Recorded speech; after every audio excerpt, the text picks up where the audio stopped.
¿Alguna vez tendiste tu ropa al sol y simplemente no lo pensaste? La pusiste ahí, en el tendedero, en la azotea, en la silla del patio, donde fuera, y ya, normal, cotidiano. Tan ordinario que ni cuenta te das de que lo estás haciendo.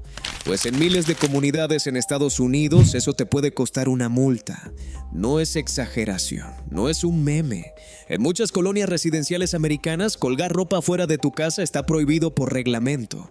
Puedes pagar entre 100 y varios miles de dólares de multa por poner tus calcetines al sol. Y hay gente que ha llegado a perder batallas legales por exactamente eso. Hoy vamos a entender por qué. Y la respuesta dice más sobre cómo funciona cada sociedad que sobre la ropa. Imagínate esto, compras tu casa propia, con tu esfuerzo, con tu dinero. Tienes jardín, tienes patio, tienes espacio. Un día lavas tu ropa, la sacas y la cuelgas afuera porque hay sol y porque tiene todo el sentido del mundo hacerlo. A los 3 días recibes un sobre en tu buzón. Es una carta de tu asociación de vecinos diciéndote que violaste el reglamento del fraccionamiento, que tienes que pagar una multa, que si vuelves a hacerlo la multa sube.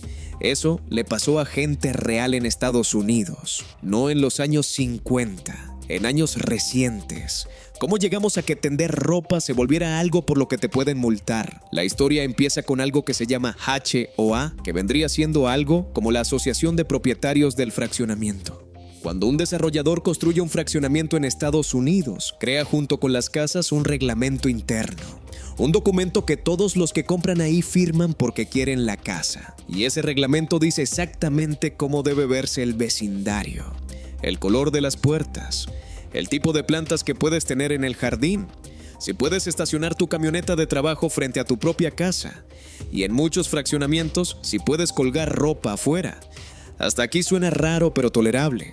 Lo que pone las cosas interesantes es que la HOA no es un papelito sin consecuencias. Tiene poder real sobre tu vida. Puede multarte. Puede mandarte cartas. Puede escalar el problema hasta un punto donde legalmente estás en problemas. Y hay vecinos en Estados Unidos que tienen miedo genuino de su HOA. Miedo de verdad. Gente que antes de poner algo en su jardín piensa 2 veces porque sabe que hay alguien en el fraccionamiento mirando, listo para reportar, y que la carta va a llegar. Esto no es exageración ni chisme. Existen comunidades enteras en Reddit, grupos de Facebook, foros dedicados específicamente a compartir historias de HOA abusivas. Gente que cuenta cómo los multaron por tener las luces navideñas un día más de lo permitido, por dejar el bote de basura visible un par de horas, por poner una maceta en el lugar equivocado. La HOA se convirtió en uno de los personajes más odiados de la cultura americana de clase media, y con razones muy concretas. Ahora, ¿por qué la ropa específicamente? Porque en Estados Unidos, tender ropa afuera se fue convirtiendo, con el paso de los años, en una señal visual de que no tienes con qué pagar una secadora. La secadora eléctrica se normalizó tanto, se volvió tan parte básica del hogar americano, que ver ropa colgada afuera empezó a leerse como esto. Aquí vive alguien que no puede permitírsela. Y los fraccionamientos de clase media, que son exactamente el tipo de lugar donde más operan las HOA, no quieren mandar ese mensaje. Porque ese mensaje afecta cómo se percibe el vecindario. Y cómo se percibe el vecindario afecta el precio de las casas. Y el precio de las casas es en muchos casos la inversión más grande que una familia americana tiene en su vida. Todo conecta, todo tiene una lógica. Pero esa lógica llevada al extremo produce situaciones donde alguien recibe una carta por tender calcetines en su propio patio trasero que ni siquiera se ve desde la calle. En México nunca pasó eso. Y vale la pena entender por qué, más allá de lo obvio. Aquí tender ropa no es señal de nada, no tiene carga social, no dice nada sobre ti ni sobre tu nivel económico. Lo hace la señora del departamento chico y lo hace la familia del fraccionamiento caro. Lo hace todo el mundo porque tiene sentido. Hay sol, la ropa se seca sola, no cuesta nada. Y durante toda tu vida nadie te ha pedido permiso para hacerlo. Nunca existió el contexto donde eso se volviera un estigma. Pero hay algo más profundo que eso. En México la relación entre tu casa y lo que haces en ella funciona diferente. Tu azotea es tuya, tu patio es tuyo. Lo que pase ahí, mientras no le hagas daño a nadie, es asunto tuyo y de nadie más. No hay un documento que le dé poder a tus vecinos sobre cómo se ve tu tendedero.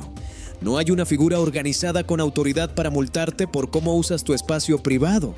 Eso tiene sus ventajas y también sus costos. La ventaja es la libertad total sobre lo tuyo. La desventaja es que el vecino de enfrente puede hacer exactamente lo mismo con su propiedad y tú tampoco tienes nada que decir. Pero ese es otro tema. En Estados Unidos, cuando compras en ciertos fraccionamientos, parte de lo que firmas es un trozo de tu autonomía. Aceptas que hay decisiones sobre tu propiedad que ya no son completamente tuyas. Y la mayoría lo acepta sin mucho drama porque en el momento de comprar el vecindario se ve bonito. Las casas están bien cuidadas. Todo parece ordenado y parece un buen acuerdo. Luego llega la carta por tender ropa y ahí es cuando muchos caen en cuenta de lo que realmente firmaron. Y ahora, el giro más interesante de toda esta historia. En los últimos años, más de 20 estados en Estados Unidos aprobaron leyes para proteger específicamente el derecho de las personas a tender ropa afuera. Se llaman leyes de Right to Dry, el derecho a secar.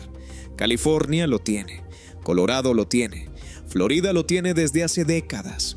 Y para que existan esas leyes, primero tuvieron que existir las audiencias, los testimonios. La gente yendo al Congreso Estatal a decir con todas sus letras que quería poder tender sus sábanas sin miedo a que les llegara una multa. Eso pasó. En serio pasó.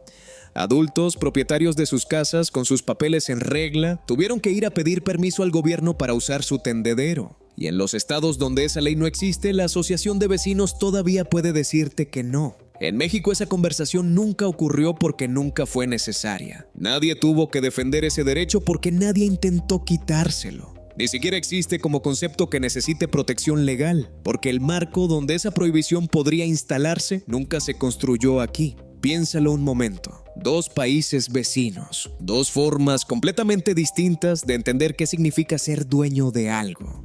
En uno, hay personas que tuvieron que ir al gobierno a pedir permiso para usar su tendedero. En el otro, eso suena literalmente a ciencia ficción. Un tendedero. 200 pesos. Un objeto que usas desde que tienes memoria, que viste usar a tu mamá o a tu abuela, que viene cargado con ese olor a ropa limpia al sol, que casi todo mexicano tiene guardado en algún rincón de su infancia. Y resulta que ese objeto tan ordinario dibuja una línea muy clara entre dos formas de entender la propiedad, la comunidad y los límites de hasta dónde tus vecinos pueden meterse en lo que haces dentro de tu propia casa. ¿Tú firmarías un reglamento de fraccionamiento que te dijera cómo tiene que verse tu casa por fuera? ¿O preferirías la libertad de tu azotea, aunque eso signifique que el vecino de enfrente puede hacer lo que quiera con la suya?